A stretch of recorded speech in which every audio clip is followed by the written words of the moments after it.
अकाली जन्मलेल्या व कमी वजनाच्या बालकांमध्ये अंधत्वाचा धोका निर्माण करणाऱ्या आरोपी या गंभीर आजाराच्या तपासणी व उपचारासाठी ठाणे सिव्हिल रुग्णालयातील बालनेत्र विभागामध्ये गेल्या वर्षभरामध्ये रुग्णालयामध्ये 1000 बालकांची आरोपी तपासणी करण्यात आली आहे।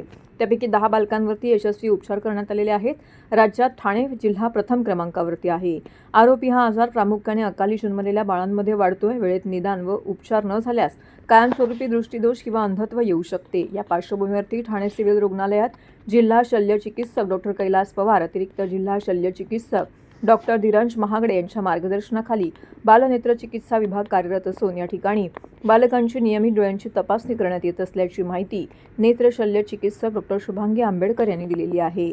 अकाली जन्मलेल्या बालकांमध्ये आरोपीमुळे दृष्टी गमावण्याचा धोका असतो, मात्र योग्य वेळी स्क्रीनिंग आणि उपचार केल्यास हा धोका टाळता येतो।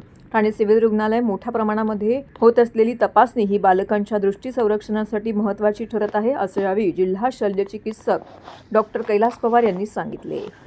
ॲक्च्युली जे प्रीतम बाळा, लहान बाळा जे जन्माला त्याचं वजन कमी असतं, वय कमी असतं, त्यांना काचेच्या पेटीमध्ये ठेवतो की आजारी असलेल्या बाळाला ऑक्सिजन आपण देतो।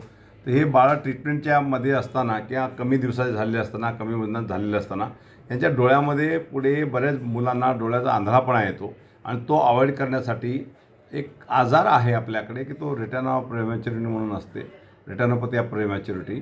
त्यासाठी स्क्रीनिंग करावं लागतं, त्याला स्पेशलिस्ट डॉक्टर लागतो, डोळ्याचा डॉक्टर, त्याला कॅमेरा आणि कॉम्प्युटर वगैरे लागतात। ती फॅसिलिटी आपण इंडोर सिव्हिलला चालू केलेली आहे।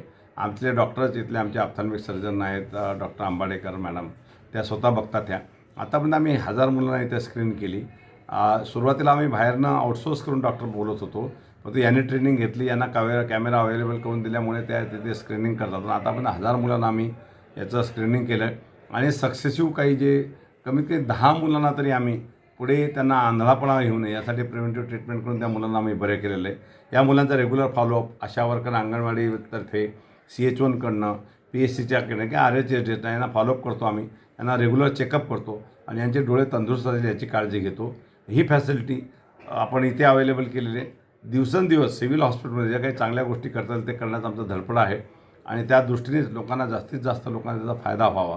SNCU किंवा NICU जो खूप महागडा, खूप खर्चिक बाब आहे, ते आपल्या जिल्हा रुग्णालयामध्ये आहे, बाकी आपल्या पेरिफेरीला पण आहे। प्रायव्हेट रुग्णालयात हा खर्च परवडत नाही, पण आपण ते इथे एकदम जे काही मान्यता, बेड मान्यता त्यापेक्षा जास्त पद्धती इथे ॲडमिट असतात आणि त्यांना आपण इथे ट्रीटमेंट करतो आणि फ्री ऑफ कॉस्ट करतो।